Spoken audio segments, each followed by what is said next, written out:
অনেকক্ষণ ধরে ওয়েট করতে করতে রাত্রি 12টা বেজে গেল। এটার জন্য ওয়েট করছিলাম যে কখন 12টা বাজবে আর আমরা বিপ্রকে মানে আমার দেওরকে গিয়ে সারপ্রাইজ দেবো। তো যাই হোক আমাদের প্ল্যান অনুযায়ী সব কিছু হয়েছে, ও কিছু বুঝতেও পারেনি।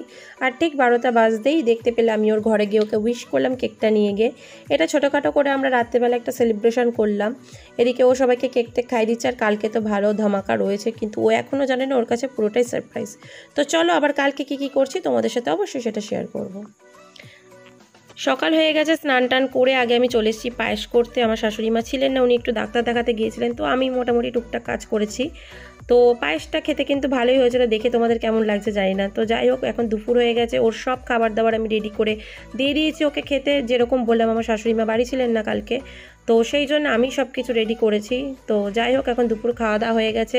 আর এদিকে আমার আরও দেওররা চলে এসছে, একে একে আরও অনেকে আসবে। এরা কিন্তু অনেক কাজ করেছে, বেলুন টেলুন সব ফুলিয়েছে, প্রচুর বেলুন ফোলানো হয়েছিল, কিন্তু সব কটা যদিও লাগানো যায়নি। তো যাই হোক দেখো এতগুলো বেলুন ফোলানো যায়, বেলুনের কালারগুলো এত ভালো লাগছে, আমার তো ভীষণ ভালো লেগেছে।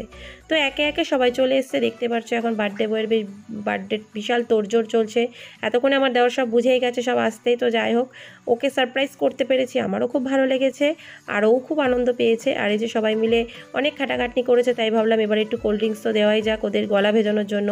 ওরাও বসে বসে মজা করছে, অনেক খাটাখাটনি করেছে, বেলুন টেলুন সব ওরাই সাজিয়েছে। আমি একদমই এখানে আসতে পারিনি, কারণ রান্নায় আমি ব্যস্ত ছিলাম, নিচে অনেক কাজ ছিল। তো যাই হোক এখন কোল্ড ড্রিঙ্কস খেয়ে এই যে আমাদের বার্থডে বয়ের কেক, সবার একই কথা, ও কবে বিয়ে করবে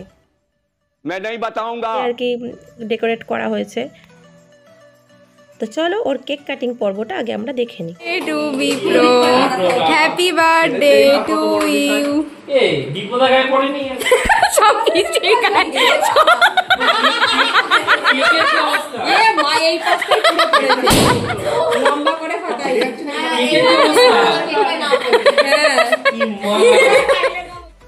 খুব মজা করলাম, কেক টেক কাটা কমপ্লিট। এবার চলে যেতে হবে খাবার দাবারের দিকে। সবাই ওরা গল্প করছিল আর আমি নিচে সেদিকে সব রেডি করছিলাম।